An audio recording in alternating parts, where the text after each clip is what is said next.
بسم الله الرحمن الرحيم، والصلاة والسلام على أشرف المرسلين. أعزائي أحبائي مشاهدي قناة المراد اليوم، والقناة زي ما انتم عارفين قناة تعليمية. النهاردة احنا هنقسم خلية لخليتين بأبسط طريقة وفي أقل من 5 دقايق، واللي هنعمله مع بعض هنشوفه دلوقتي بإذن الله. هنقسم خلية لخليتين. الخلية دي اللي فيها النحل، وطبعا لازم يكون النحل فيها كمية معقولة بدل ما اخد منها برواز او خلافه. انا هقسمها لنصين، هحط نص هنا ونص هنا. هنفتح مع بعض الخلية وهنشوف ايه اللي هيتم معانا ان شاء الله. طبعا دي الخلية الام. انا بعد ما انقل هنا هحط دي مكان الخلية دي الام دي، علشان النحل اللي سارح بره هو اللي ايه يجي على الخلية. هنفتح الخلية مع بعض كده. ماشي، بسم الله ما شاء الله. زي ما انتم شايفين كده الخلية عليها فيها نحل كويس. احنا هنحط برواز هنا يا جماعة اهو، في حبوب لقاح اهو، في حبوب لقاح بكمية معقولة. طبعا البرواز ده احنا هنجيبه من اي خلية، وهنجيب بروازين كمان فاضيين حبوب لقاح، وفي بعض الرش خفيف قوي اهو من ناحيتين فيه حبوب لقاح. البرواز ده هنحطه في الخليه اللي احنا هنعملها الجديده. طبعا بنقول في 5 دقايق، وان شاء الله في 5 دقايق هتلاقوا الايه الخليه اتعملت باذن الله. خلاص احنا هنبدا دلوقتي على طول باذن الله، وهنشوف ايه اللي هيتم. هنحط البرواز اللي فيه الحضنه ده في الاول خالص. هنبدا نجمع عليه نص البراويز اللي هنا، يعني الخليه هنا 8 براويز. بسم الله ما شاء الله. زي ما انتم شايفين النحل اهو. طبعا انا اديت دخانه كده زي ما انتم عارفين عشان ننقل. ادا بنقل البرواز الاول، وانا لا يعنيني بقى الملكه هتبقى في اي مكان. اهو البرواز اللي بعده. بسم الله ما شاء الله.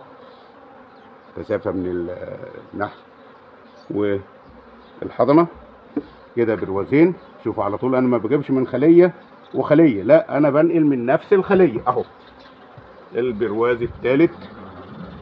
شايفين الحضنه من السدابه للسدابه. بسم الله ما شاء الله اهو.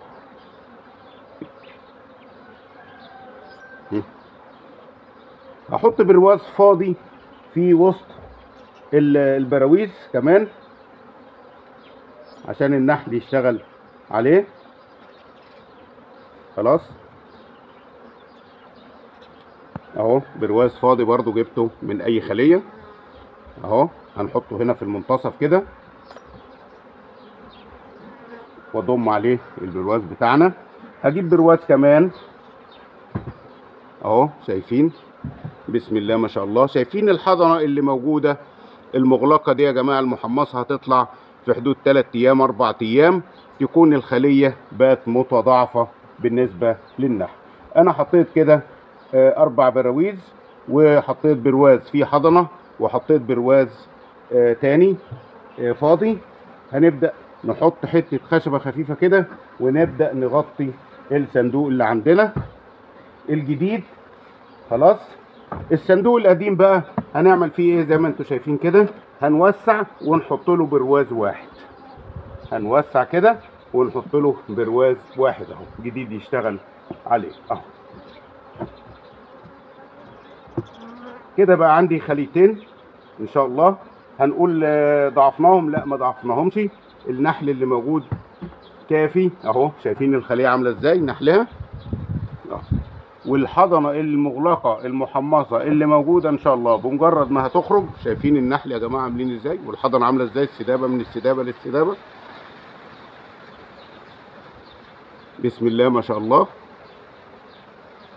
خلاص الخليه كويسه قويه وشغاله وبسم الله ما شاء الله. فانا خليتها دلوقتي خليتين اهو اهو اهو.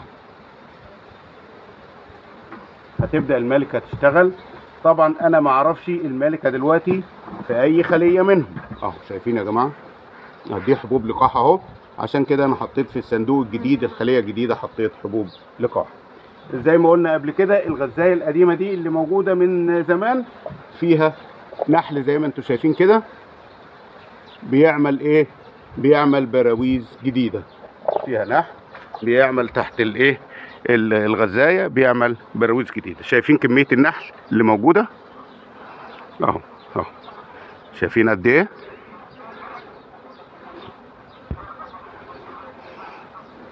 شايفين اهو، يغطي على بروازين. النحل اللي موجود هنا في الغزايه يملى بروازين، يملى بروازين يا جماعه اهو. بسم الله ما شاء الله اهو، من ناحيتين اهو. خلاص. برضو في الصندوق من تحت نحل كتير، فانا هضم دلوقتي على طول الخليه بتاعتنا. حطها بقى دي 5 براويز ودي 5 براويز، بالعكس القديمه فيها الاصليه ديت فيها يعتبر برواز اضافي اللي هو تحت الغزايه وفي ارضيه الخليه. طيب يعني النحل فيها اكتر، كميته اكبر. هنضم تاني. خلاص هنضم البراويز ونغطي الخليه. طبعا انا بحط حته خشبه فوق كده يا جماعه علشان النحل يتحرك من تحتها، النحل يتحرك من تحتها. هنقفل الخليه بتاعتنا، وبكده احنا عملنا خليتين من خليه واحده. وهنعمل ايه بعد كده؟ في حاجه مهمه قوي الناس برضو لازم تعرفها، او المتابعين باذن الله. ادي الخليه الجديده، احط الخليه الجديده ديت هنقلها مكان دي عشان النحل السارح اللي موجود بره يجي ايه؟ يجي عليها. يبقى انا هشيل الخليه الاصليه دي من هنا خالص، هشيلها دلوقتي احطها في اي مكان اخر كده يا جماعه، ماشي؟ عشان النحل السارح ما يجيش عليها. هنقلها في مكان تاني بعيد، يعني لازم المكان الجديد يبقى بعيد مش اقل من 10 امتار على الاقل عشان النحل ما يرجعش عليه. بكده احنا عملنا خليتين من خليه يا جماعه في 5 دقائق وفي وقت سريع جدا وبدون خطوره، وبدون خطوره. ليه؟ الخليه دي خلاص النحل الجديد هيدخل، اللي هو اللي سارح هيجي يدخل عليها، والخليه الثانيه هننقلها في مكان بعيد، النحل مش هيرجع منها للخليه الجديده. كميه النحل اللي بره تقريبا ربع اللي موجود في الخليه، على الاقل خالص هيبقى ربع النحل اللي موجود على الخليه. واحنا شايفين دلوقتي النحل اللي جاي كله شايل ايه؟ شايل حبوب لقاح، كله جايب حبوب لقاح زي ما انتم شايفين، كله جايب حبوب لقاح. شوف كميه النحل بقت قد ايه.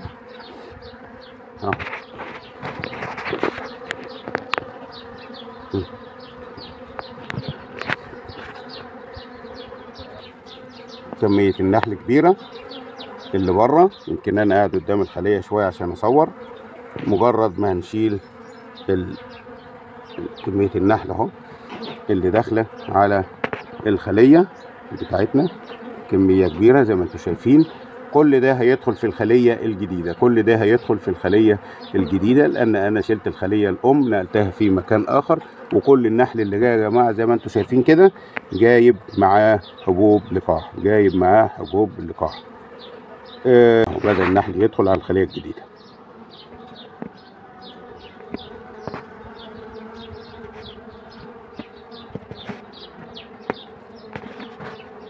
هتشتغل على طول.